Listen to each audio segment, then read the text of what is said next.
Bishop Malusi Mpumlwana. I'm the General Secretary of the South African Council of Churches, and I am part of, because the SACC is part of the Religious Forum Against COVID, and I serve as chair of that for the time being.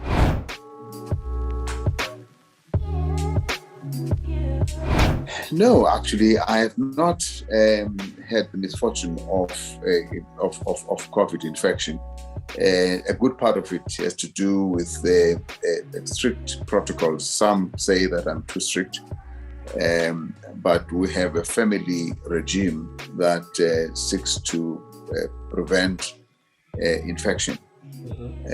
But of course, I've had members of my family that have been infected. Both my immediate family, my children, who don't live with us, they live in their own homes, as well as other members of my family. My brother actually died from COVID. I'm so sorry. And my sister's son, and a number of other relatives. So COVID is a serious menace, and it can have a huge impact on the lives of people, and definitely it can bring a lot of grief to families. We've been in your presence now during COVID time. We do understand how strict you are with regards to wearing of masks, all of the protocols. How they call me a COVID cop.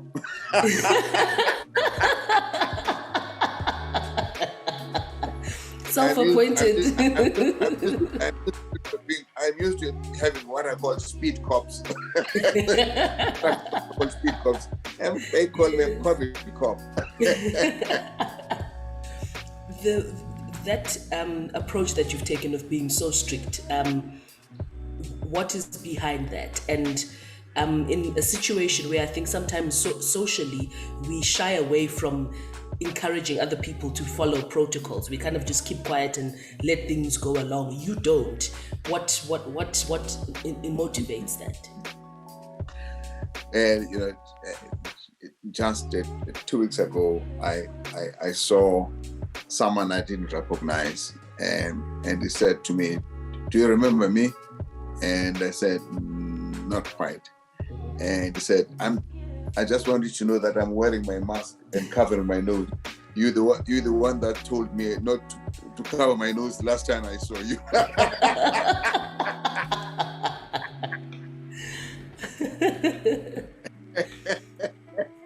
And so I just wanted to know that I'm wearing it right this time. Of course, I do actually ask strangers to do that. I say to them that, you're going to inhale, but you don't know if you're positive. You may not be aware, and if you uncover, you might actually be infecting your loved ones unknowingly. And that's really why I went. Because even though I'm vaccinated, it does not mean that I may not have an infection, and it is making sure that this infection that I may or may not have does not go out to other people. We're preparing for Christmas now. Every member of my family, grandchildren, and everyone that's going to be coming, anyone that's of vaccination age, they must take the COVID test before they come to our Christmas table, because we want to feel the Christmas table is a bubble. Everyone is free. They know that they've taken their test. And so today is test time for a number of my family members. I like that, Bishop. I like that. Yes. And I wonder what the impact on society would be if every household adopted, that same approach. The problem is the expense, KK. It is, I really think that this is one area where government would subsidize. Right, it's come down to 500 Rand now to test. But if government were to say 50% of that is subsidized, it's 250 Rand for anyone that wants to test. And then people pay 250 Rand. It I would imagine that a whole lot more people would want to test before they have their family events, because we're not going to stop people from having their social events. But, social events must be done in a safe way. They've got weddings, they've got funerals, in fact, many people are having events that honor those who died under very difficult COVID times. And they are now, having some kind of commemorative family events. They are slaughtered. If people can test before they go into those, then you would know. I can tell you, I had a friend's wedding recently where everybody had to test before they come in, all the guests. I know 2 or 3 of the guests had to turn back because they tested positive. Imagine if they had not insisted on testing, what would have happened? And so it is very real that people need to try and keep their protocols, but also ensure that they are safe and they keep others safe, their loved ones safe.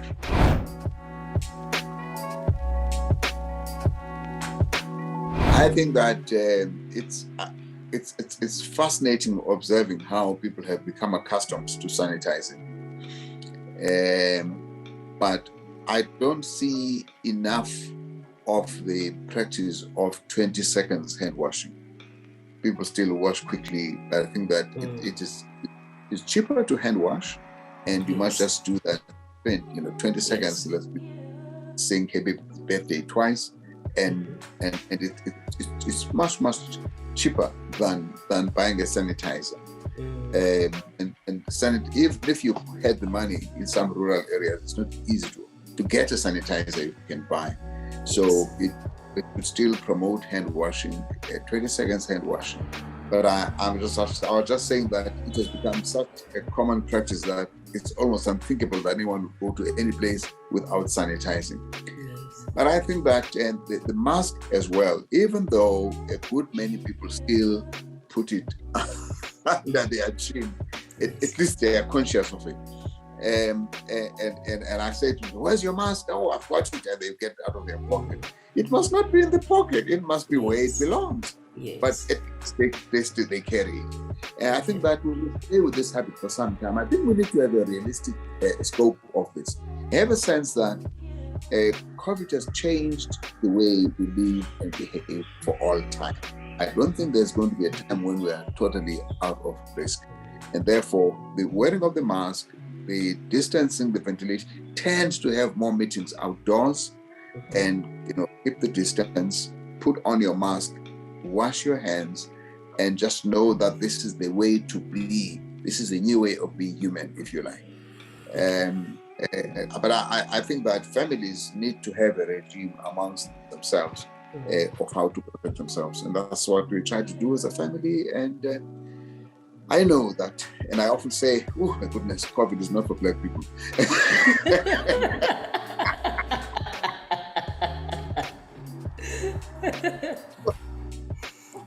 All these practices are just so difficult to sustain. People feel a little odd about not doing the right thing to each other, and they have not seen each other for a long time, and so on. There are so many events. There is the Malobolo, there are the initiation rites. And in each of these, there's a lot of sharing of utensils. They will even serve brandy from just the lid of the bottle. Yes, from person to person.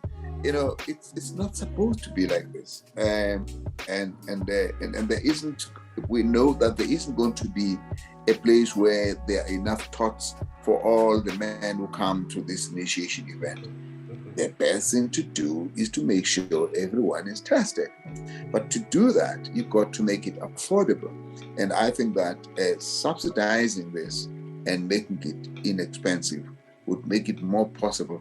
Because I, as let's say, the parent of the boys going through initiation, can say that as part of my budget, of all the things I'm going to budget, this, budget that, but I can also assist some of the key people to make sure that they're tested. The kind of key role players. There'll be 5 or so, and these key must definitely be tested for safety, so that these are the ones that are going to come close. And this should be the case also with. I've just come back, from supervising the process for my one of my grandsons who's going through initiation. It's a niece's son. The initiate is totally helpless. He's in no position to say that man or that man cannot come in. He cannot even stop them from coming without masks. There needs to be somebody else, like I was doing. Where's your mask? You can't come in here without a mask. But there isn't always going to be somebody to do that. But even the person with a mask, I don't know if they have got an infection or not. And so you can ring fence and say, for boys that are in initiation, must be vaccinated before they go in order to protect them, because they are vulnerable with all these people coming in and out. But they must also be tested for negative before they go in. Then the key people, the nurse, the surgeon must also be vaccinated, but also be negative. So that way you can create a space that this boy who is in a vulnerable situation is not made worse off by the prospect of COVID infection. So those are some of the things that will probably stay with us for some time, but they are necessary for public health and the well-being of society and families.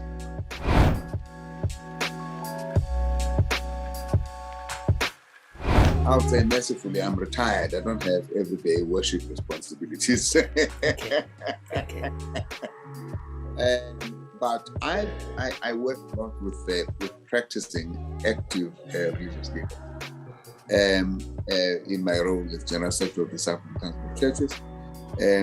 I should say that early on, the SACC religious, particularly that particular community of leaders, anticipated these challenges and created a special task team to focus on what should be the norms and standards for operating your church in COVID time.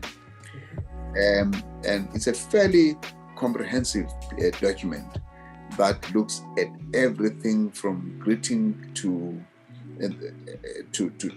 collection plates, to communion serving, to singing, preaching. All those things are in the norms and standards. My understanding is that the churches that then send this out to their congregations. Now, I was in Lesotho recently before the consecration of an Anglican bishop there. Yes. I met I think it's a Lutheran bishop who was present, who said to me, I just want to thank you for that document of norms and standards. We're using it here. Wow. Wow, how wonderful is that? And so it's actually quite widespread, but it introduces a significant change to the way you conduct your church on an everyday basis. And what we did then was to adjust it for level 1, because we did it for level 3, and then we made a revised version for level 1 and what difference it would make. But it's still useful, and I think that if you're talking about changes in the way we conduct our services, there will be a lot there that says every congregation must have a COVID testing, for example. In the same way that you've got various committees in the church, there must be one that focuses on COVID management. And I find that, I know that, for example, in the Jewish community, in the Muslim community, and the Hindu community, they've got structures that are set for this. These are other religious faiths that are participating in the religious forum. They have got structures. In fact, they've got dedicated teams. And I know that the Evangelical Alliance for Charismatic Evangelical and Pentecostal churches, who are also part of the religious forum, they also have teams of doctors that advise so that, church or the religious worship practice is informed by health on how I think, and this is necessary because on an ongoing basis, there are changes, there are different decision processes that are made on how differently you should do things, and you should be alive to those things. And they to work with scientists on an ongoing basis. Science is God's gift. Science is God's gift to society, and people tend to think that there's a difference. There's a kind of oppositionality between science and faith. Not true at all. God has created us in God's own image, and that image includes God as creator. Therefore, creativity is something that we have as a gift of being created in God's image. And that creativity allows us to search the mysteries of nature and of creation. And that's what science actually does. And then find solutions. And that those solutions are given to us in order to make a difference. It is science that gets us to wear the clothes we wear. It is science that gets us to use this technology. It is science. So at what point do you begin to say, I don't want science? No, you use science all the time. And it is a gift to humanity by God, and we bless it.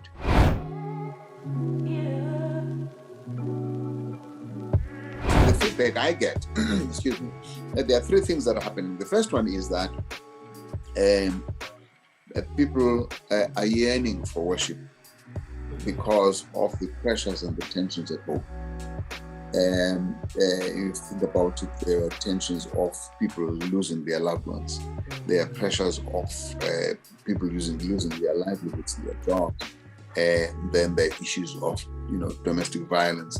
All of these things lead people to want to have the worship space, and this is where the pressure has been on the desire to have access to worship spaces, and that almost like a breaking point. We don't need to go to a place. And if you think about it, if somebody has lost their livelihood, their business, whatever, and they're about to commit suicide, and they say, let me just go to church before I make this decision, that might save a person's life as well. So that's the first thing. There's a greater yearning, but obviously the conditions under which we worship have changed. But then there's a second category of people that are saying it's too unsafe out there, and they stay in. There's particularly the elderly. We're always encouraging people older than me. Encourage them to be much more at home, and which then leads me to the third challenge. The first one is of those. In the first part of it is that if you stay at home, you either have to have the technology for in a worshiping community that does these electronic services. That's a very, very tiny minority. Half of our people just don't have that. Even if their churches were doing it, they would not have the data to be able to stay online. And therefore, it then brings a greater pressure on the minister. It brings greater pressure on the ministers to actually do visits, to visit people at home and to take communion for them. And in this context, it makes the minister vulnerable because they don't know in the homes they are going into what kind of protocols are being maintained and whether they themselves can get an infection by just doing this pastoral work. It is for this reason that the SACC sought to provide antimicrobial masks that we use. These masks that I don't have one now because I'm at home, but that have got the SACC logo. But those can be any logo, or no logo at all. Microbial, and they kill the virus. That they are the equivalent of the N95 that is used in theaters by health workers. Now we have these for churches, so that the minister who conducts a funeral, a COVID funeral, who does not have PPEs, this becomes their PPE. at least they can be protected from immediate infection. Now, that also works for base-based visiting homes and so on. And so, of course, we don't have enough of those, but churches can order for themselves. Any faith community can order for themselves. You can have the Muslim Judicial Council, ordering and getting those for themselves in a way that, but the key thing is protect. That's a new thing. How do you do your house visits and promoting these protections? Those are the things I think that have impacted us as a result of COVID.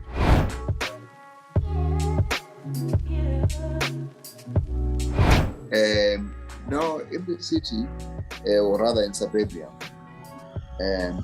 it's an easy thing. People understand. You can put that notice out.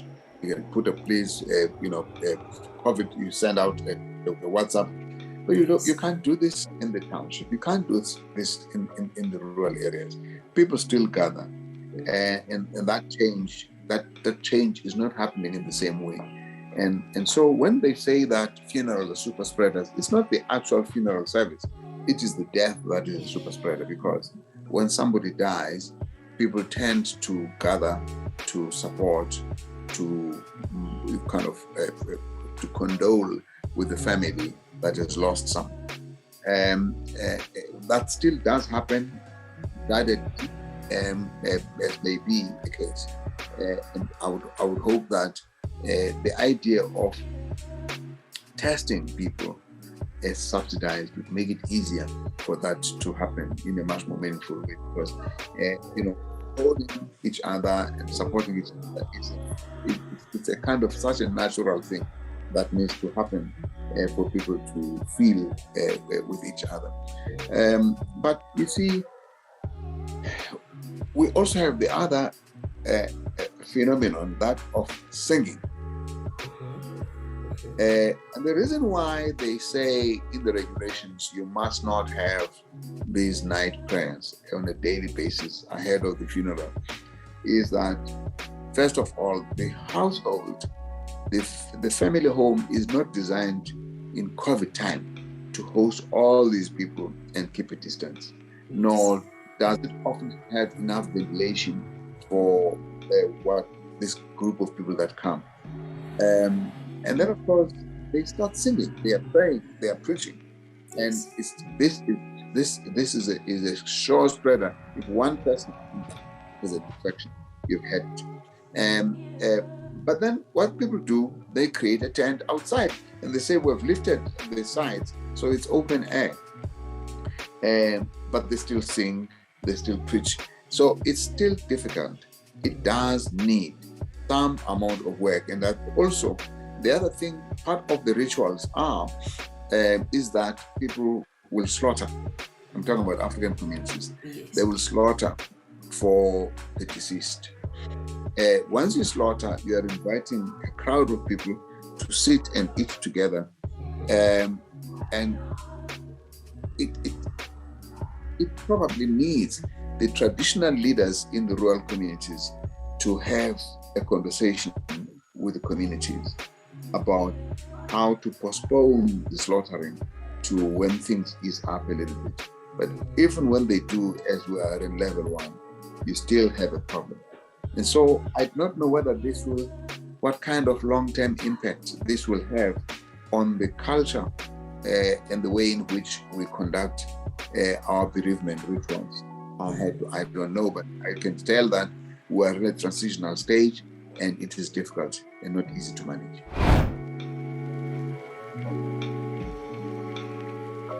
I think the bottleneck is caused by the rampant campaign against vaccination that brings fear, a kind of a fear factor that makes people hesitant. I mean, everyone I talk to who's not vaccinated has to do with, I'm not sure, I don't, there's just so much said, I don't know what to believe.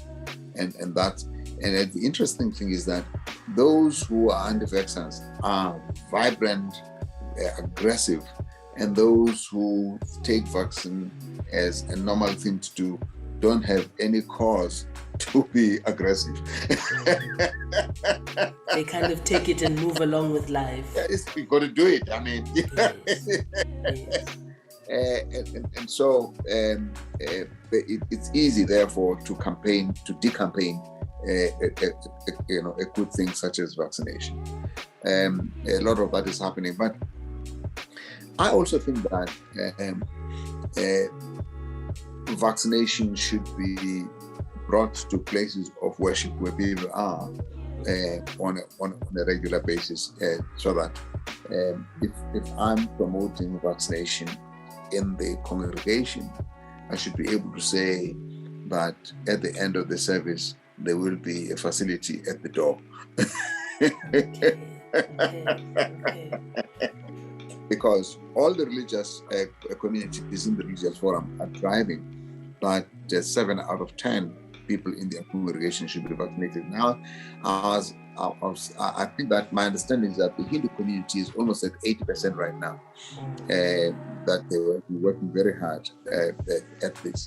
I think the greater hesitancy is amongst Christians, because they use all kinds of Christian messaging against, and a lot of it comes from the American campaigners against vaccine in the religious right, that kind of champion religion that been doing that a lot.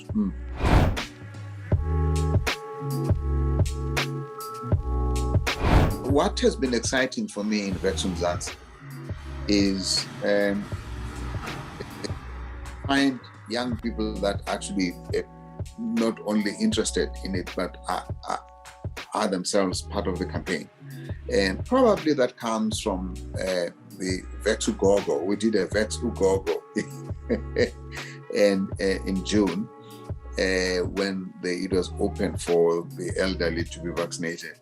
Vex Ugogo was being driven by young people, and but they themselves could not vaccinate.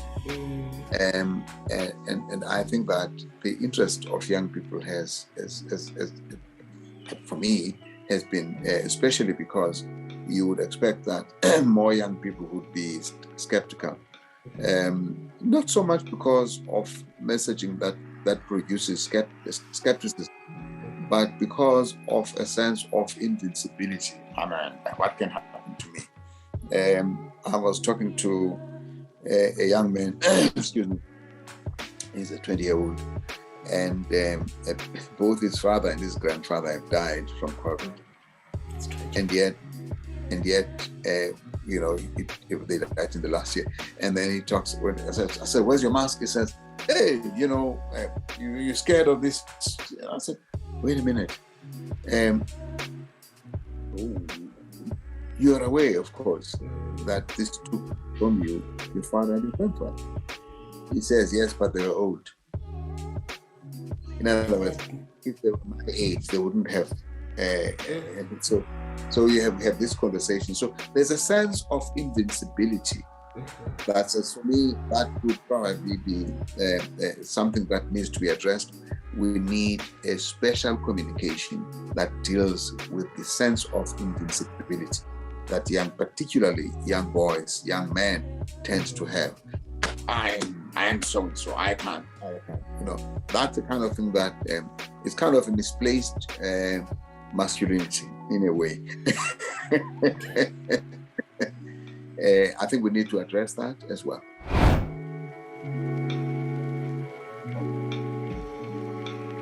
Well, Vexumzansi teams work across with other civil society organizations, communication teams, as well as with the collaboration with government communications as well. And this is a broader issue that is discussed in all these platforms. But how to deal with it becomes a different matter. I think that the fact that a lot of the planning is kind of informed by city experiences, urban experiences, creates a measure of a blind side on some of the much more involved cultural practices. And I would say that maybe there are not enough of that has happened. I was talking to a Hindu pundit and found that from the Hindu perspective, which is probably why they've got a high rate of vaccination. They have incorporated, but we note that the Hindu faith is also the culture. Yes. Whereas with Christianity, you can have a different culture from your faith. Yes. And therefore, because it is so integrated, it probably explains the high rate of vaccination that in the community.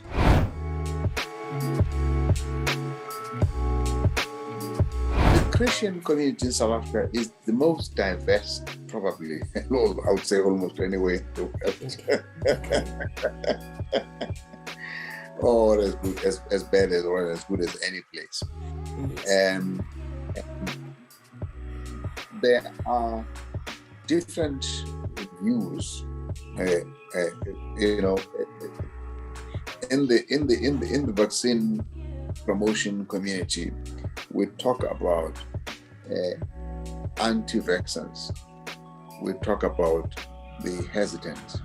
We talk about the pro-vaxxers.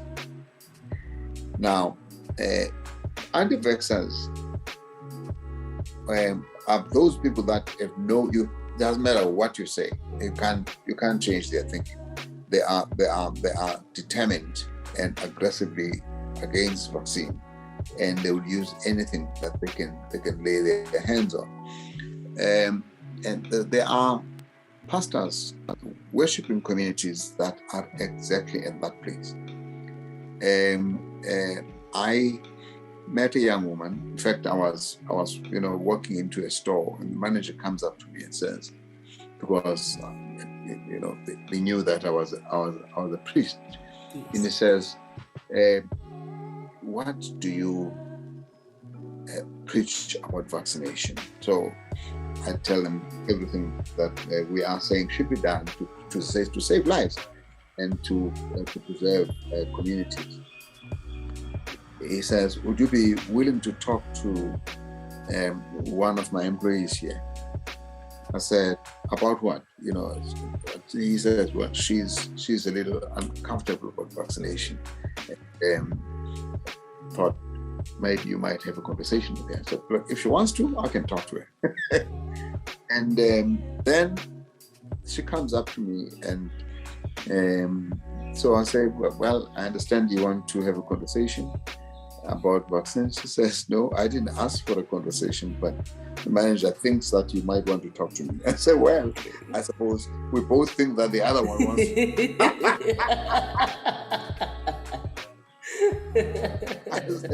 So I said, "Well, look,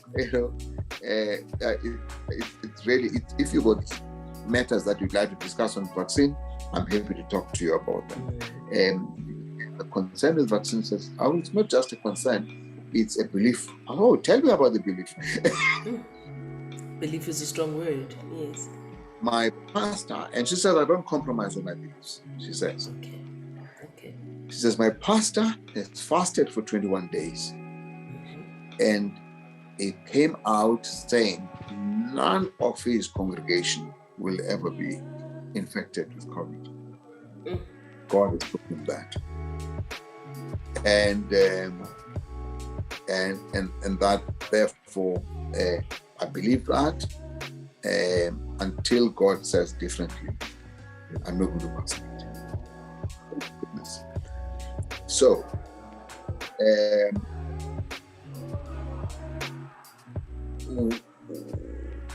what would, by the way, the manager said to me, the company is saying that all the employees must vaccinate because they're meeting with people that come into the shop. Yes. And that they themselves are vulnerable. If they get infected, the company will be short-staffed. There will be nobody to sell. But at the same time, they can infect customers that come in. This is long before this, it was actually quite a while back, before this current conversation about what's the money. Yes. And so the manager says, we do not want to stop anyone from working because of non-vaccine. We're not there, but we're trying to encourage considering. So she says to me, now I've been told that we must vaccinate. I do not know whether this will mean I lose my job if I don't vaccinate. And I say, well, what would you do in that case? She says, look, I've discussed it with the wife of my pastor. I said, they've not said I'll lose my job, but you never know. So what did the wife of the pastor say? She said, we've taught you how to pray. Pray to God and ask God to give you a message. Whatever God tells you to do, you will do. Said the wife of the pastor. Notice the pastor has said, no. Nobody will be infected. The wife of the pastor says, well, listen to God said vaccinate you. And so I say to her, and in your view, only the pastor, God will only speak through the pastor. He says, well, the pastor's wife has said God can talk to me too, so I'm praying very hard for an answer. And I said, have you considered that God might be talking to you through other people? Yes. Or do you want to have the voice of God coming directly to you? Boom down from the heavens, And she says, well, God can talk to me through other people as well. I said, well, I would like to believe that God does say something to you through me too. When I say, I think it's good for you, it's good for your family, it's good for everybody around you to vaccinate. But, do what you think is right. Yes. And so I leave. Oh yes, then I said to her, if you want to talk further about this, here's my number. Of course, she never called. Several weeks later, I pop into the shop for something else. Yes. Who comes to me that same day? When you're old, you don't remember every face you made. She comes up to me, remember me? And I look at her. Yeah. You're the one that's waiting for God's. I just wanted to know I got my first check today. Oh, really? Wonderful. I did not ask why. Yes. God spoke there, and I left. This is a good thing to do, and I hope you can save more people that way. So yes, there are serious issues we prepared this. We got theologians and health professionals to work together to deal with the myths about the vaccine. Yes. And that document again is out there. We've circulated it. But as I say, you can't change the anti-vaxxers. Doesn't matter what you say. It's got to be one. It's not going to happen through documents. Nor would it happen so much through, a minister speaking on television, even the scientists speaking.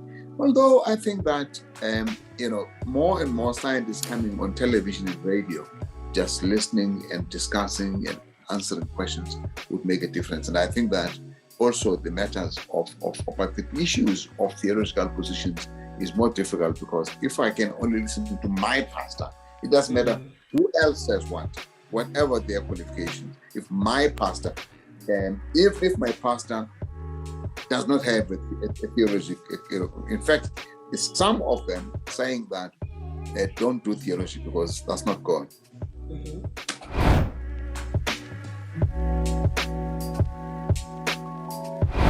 I think that more and more of us should engage our family members.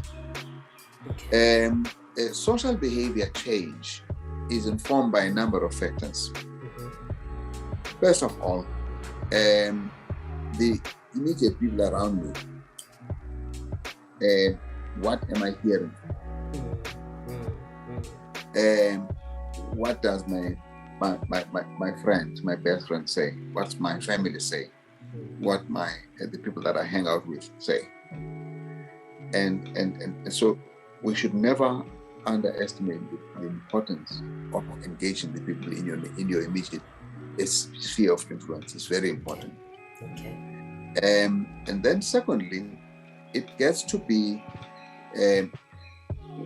what my important influence sources of influence are saying. That's where your pastor comes in. That's where your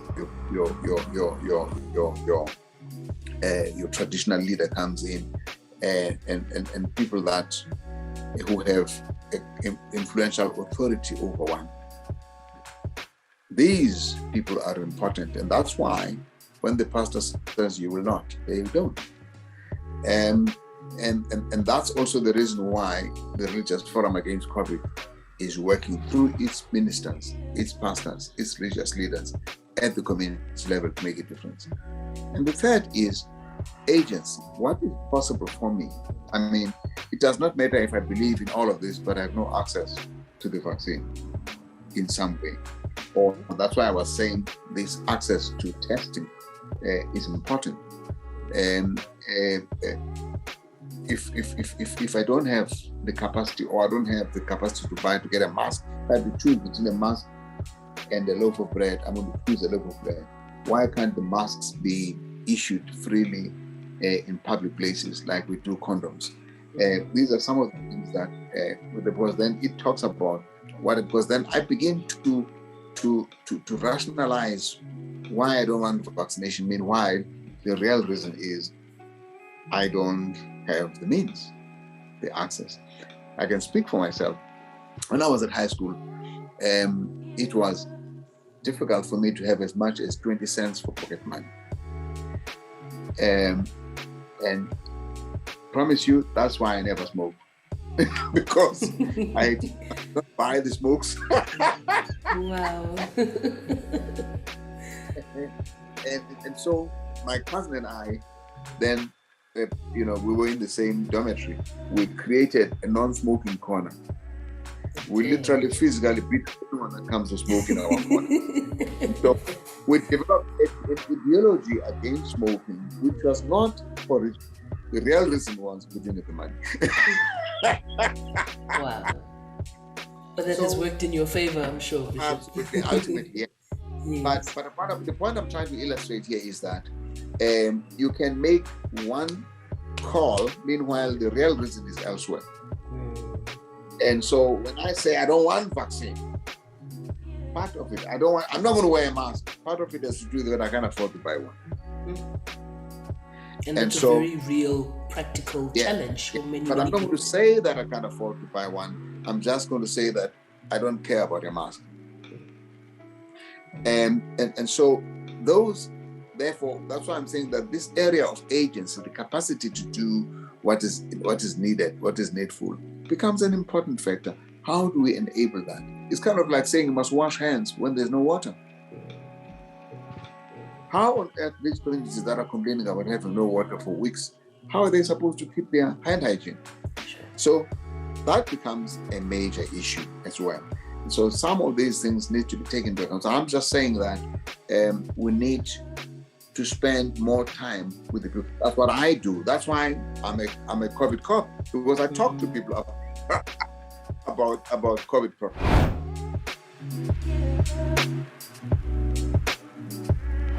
Speaking as a religious leader, I would say that you can't use a vaccine mandate for worship. You can't say that nobody's going to worship here unless they are vaccinated. That's not the way faith practice is conducted. And in fact, I can understand somebody saying you will not get into the Gautrain or the Shosholoza mail, the train, if you have not been vaccinated. I mean, even that would be difficult to put. But that category is that when I go into the train, I'm not covenanted with anyone. I'm there as an individual. Yes. And I don't know the person next to me, and do I care to know them? Yes. And therefore, you can say, because a public space, it must be protected in this way or that way. But a worship space is a place where all of us are covenanted around certain rules. And it's a private space, not a public place. And therefore, you cannot use a vaccine mandate to enter a private covenanted space where you can make internal rules that say, please, let's vaccinate. That's exactly what we're doing when we say, let's try to persuade 7 out of 10 yes. in our congregations. But we can't go beyond that. But the question is whether you can say, as a religious organization, all those who minister to others must be vaccinated as a way of a mandate is another question. I know the Anglican Church has done that. They've said all their priests must be vaccinated. It's in part to protect them from because they're vulnerable as they visit the people, but they're also visiting elderly, sick people with comorbidities, and it's not fair to go to those people with the prospect of infecting them. And so the Anglican Church made that decision, and what it means then is that a priest who is not able to abide by that must then say, look, I can't continue to be a priest in this church. I think priest has had such a difficulty. I see. Now, so mandates would have to be negotiated depending on the environment and the people that you are relating to. I do not know what let me put it differently. I put this question to one of the scientists. What is mandatory vaccination? Is it the same thing as compulsory vaccination? In other words, when we say it's compulsory, it means every citizen, every South African must be vaccinated. And he says, no. That would not be, that's not a compulsion. The mandate would have to do with roles that people are playing. And if you are a health worker, it then becomes mandatory because if you're not vaccinated, the chances are that you may be infected and possibly die. It can be an HR, a human resource management plan. I don't know. So, from a religious perspective, I would say not for worship. I would say if it's about your workers, your ministers and your pastors, that's a policy decision that was made from institution to institution, from faith to from church to church.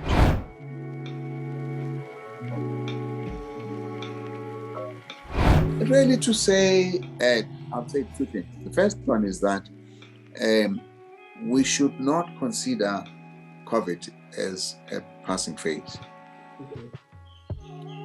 I think that we've learned over the last year or two that this is now with us. Yes. And if it's going to be with us, therefore we need to look at how differently we should live our lives. And therefore the matter of mask, hand hygiene, ventilation, and distance is going to be with us for some time. But unless we have population-wide vaccination, that population-wide vaccination helps to prevent the outbreak of new variants. And my fear is that those new variants may not be dealt with by the vaccines we have, and it can take us back to having to find money for new vaccines. So it's actually important for the whole economy, for all of our social lives, to vaccinate as many as possible.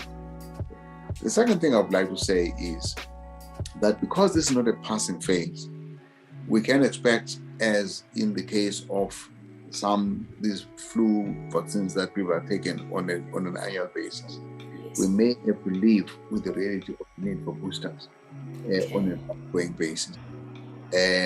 So in the same way that the non-pharmaceuticals, like distance, hand hygiene, will be with us for a long time.